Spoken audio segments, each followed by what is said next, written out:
찬미 예수님, 홍승한 요셉 부지입니다. 오랜만에 뵙습니다. 방학해서 다시 본당에 오게 되었습니다. 저는 2월 5일 서품식을 앞두고 있는데요. 10년간 정들었던 신학교에서 짐을 싸 나오면서 기분 좋은 떨림과 또 막연한 두려움을 안고 나왔습니다.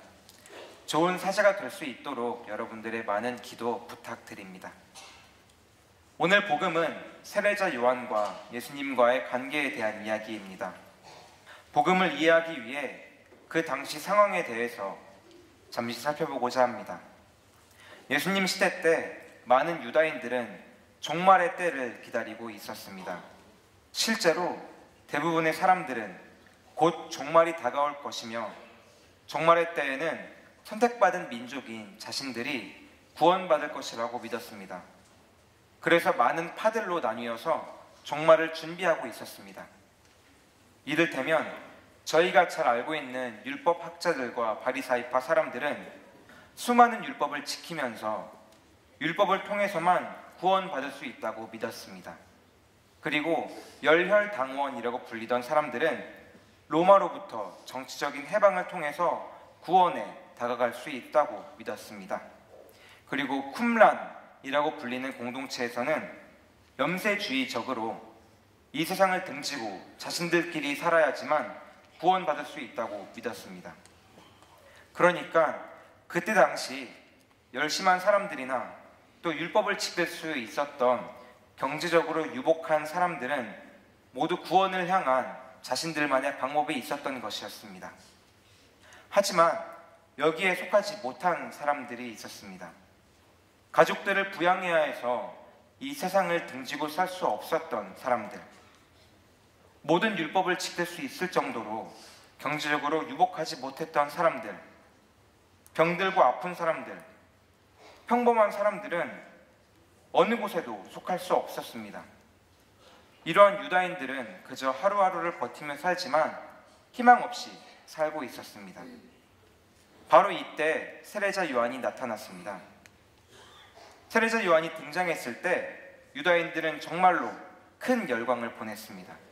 왜냐하면 종교적으로도 정치적으로도 혹은 경제적으로도 한가닥 하는 사람들은 다 어딘가에 속해서 구원을 준비할 수 있었지만 어디에도 속할 수 없던 사람들은, 그리고 그런 사람들에게 하느님의 구원을 알려준 사람은 바로 세례자 요한이었기 때문입니다. 그렇기 때문에 세례자 요한은 구약의 시대와 신약의 시대를 연결하는 중요한 사람으로 저희에게 비춰집니다. 하지만 오늘 복음에서 예수님께서는 말씀하십니다.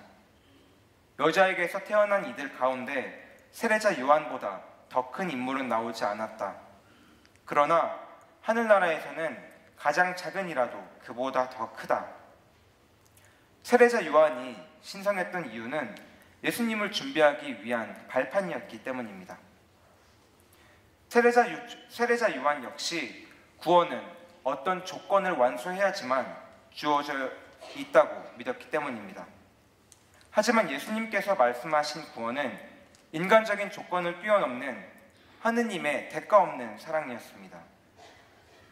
왜냐하면 하느님이 인간이 되신 그 강생의 기적이야말로 저희가 무언가를 하기 때문에 구원받을 수 있는 것이 아니라 하느님만으로, 또 하느님이 저희와 함께 있기 때문에 저희들이 구원될 수 있다는 무상의 표지이기 때문입니다.